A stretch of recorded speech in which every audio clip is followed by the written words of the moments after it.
watching this video and I will show you how to impress a room full of other men who play guitar.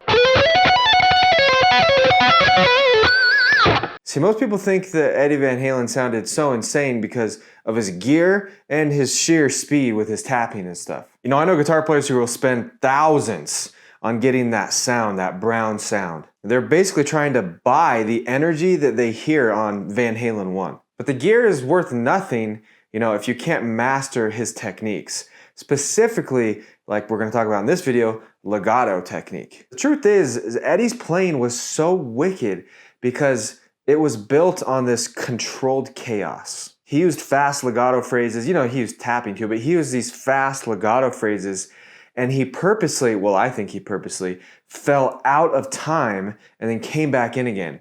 So like instead of being a controlled 16th note triplet run like you hear in, you know, John Petrucci's playing, his was this out of control, out of time, and then he came back in fluidly and landed right back on the beat with Alex. And that's a whole nother video, but their relationship with their timing was just perfectly meshed. But this was a big part of his chaotic shred sound. So in this video, I'm gonna break down 4 different Eddie style legato licks that capture that exact chaotic insanity. And I'm not gonna just show you the notes, I'm gonna show you the technique behind the notes, and I'm gonna show you how to actually use them in any key across the fretboard. So with that said, let's dive into lick number 1.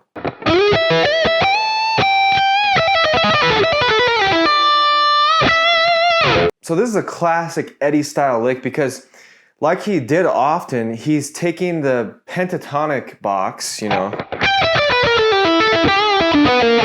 well, blues box, I guess,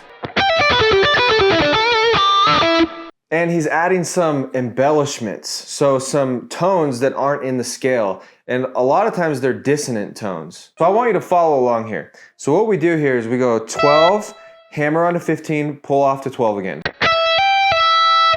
And then we go to the 16th fret of the B string, and that's a dissonant tone. And then back to 12 on the high E. Okay, so that's the first step.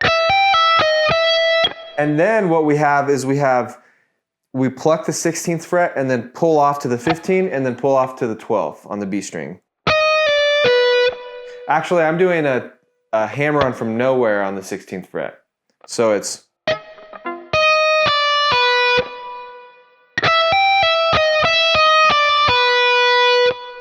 okay, and then we have a classic Eddie string skip. So we go to the 14th fret of the G and then skip up to back to the 12th fret of the high E. So all together so far.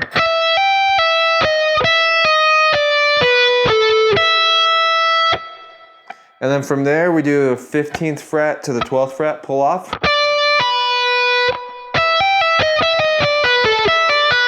So far we have.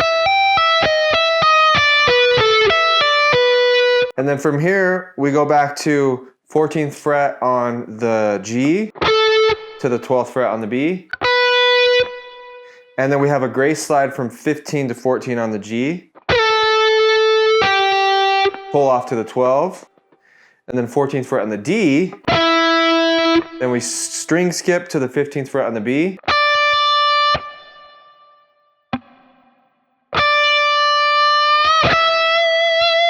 So very slowly.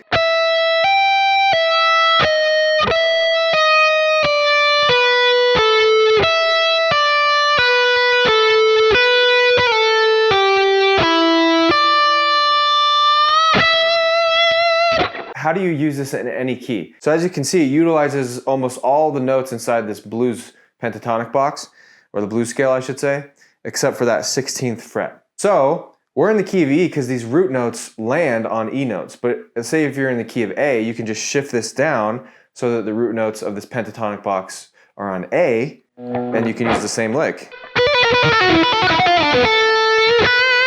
The key technical nuances here are going to be right hand muting, because you don't want excess. I'm using a fret wrap, which some of you might say I'm cheating, but I think it just provides extra clarity. I can do the same thing without it.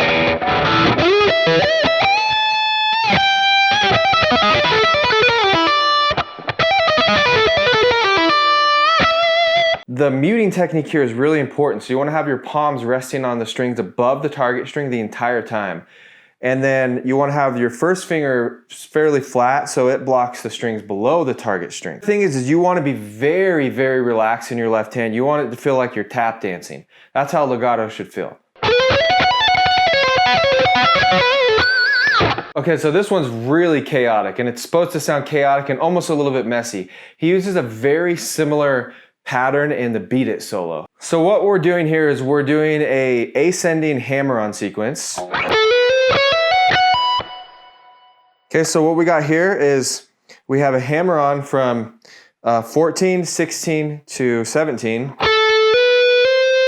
And then that's on the G string, and on the B string we have a hammer-on from 14, 17 to 19, so it's a bit of a stretch. And then we have a hammer-on from 14 to 19. So already it sounds like weird, and again, this can be found in the pentatonic box. But it already has these extra extended embellishment tones, which make it sound wacky. So we have that hammer-on sequence. And then we immediately pull off to 17, back to 14. So pull off, pull off. And then from there, we have this weird repeating pattern where we hit 19 on the B and then 14 on the high E. After that, we hammer on from nowhere onto the 19th fret with the pinky, and then pull off to 17 and 14. And then we hammer on from nowhere on the 17th fret of the G, which is a dissonant tone. And then we go up, we string skip back up to the 14th fret, and then repeat that pattern.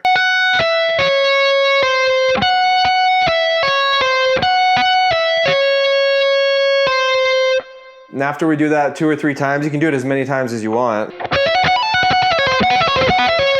Then after that, we do a sort of sweeping motion from 14 to 14 on the high E to the B with our pick, like this. And then we sweep up to the 14th or the 16th fret on the G as well, and then bend. So it's.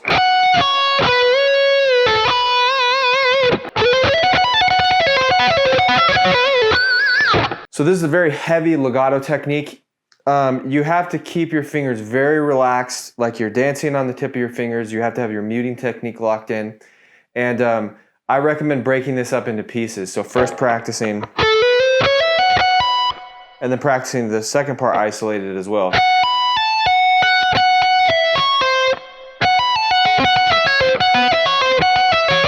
And again, this right now we're in the key of F sharp.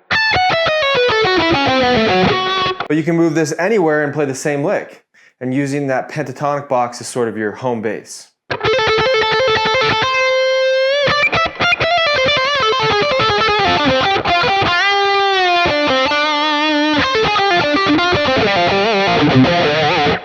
That last part wasn't a part of it, but the first legato part was, so let's go over that. So what we have here is a classic Eddie line where he's doing something actually pretty simple, but it sounds so chaotic because of the way he's phrasing it, which is this.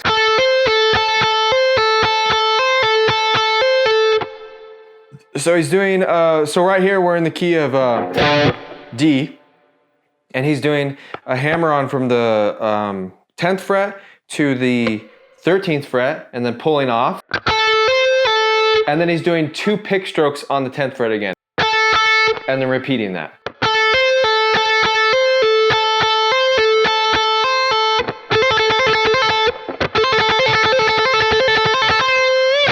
And it sounds wicked when you do it, you know, fast, and it's actually fairly simple. Then from there we have a just staccato progression from 10 to 12 to 13.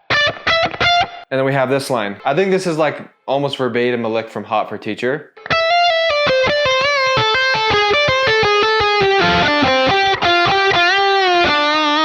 So very slowly we have a hammer on from 12 to 13 and then pulling off to 10. Then we have 13 on the B string back to the 10th fret on the high E. And then we have a bend on the 13th fret of the B, and then release bend and pull off to the 10. So, and then we move to the 13th fret of the G, string skip back up to the 10th fret of the high E, and then we go back to the B string and we're 13, pull off to 10, and then we're on 13 on the G, 10th fret on the D, or on the B, sorry. And then we have 13, pull off to 12, pull off to 10 on the G string. And then we have 12 to 10 on the D string.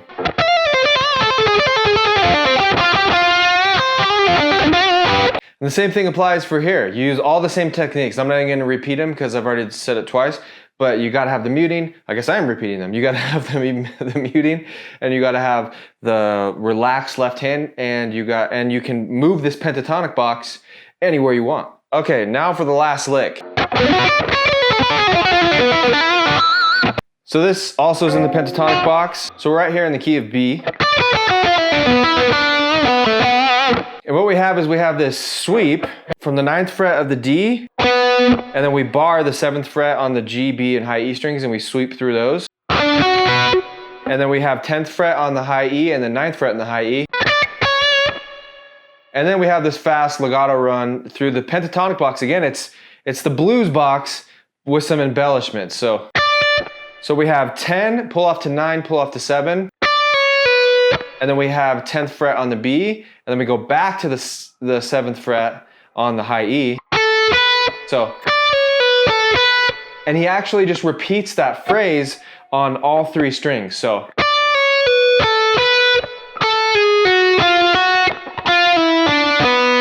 and then you can finish it however you want.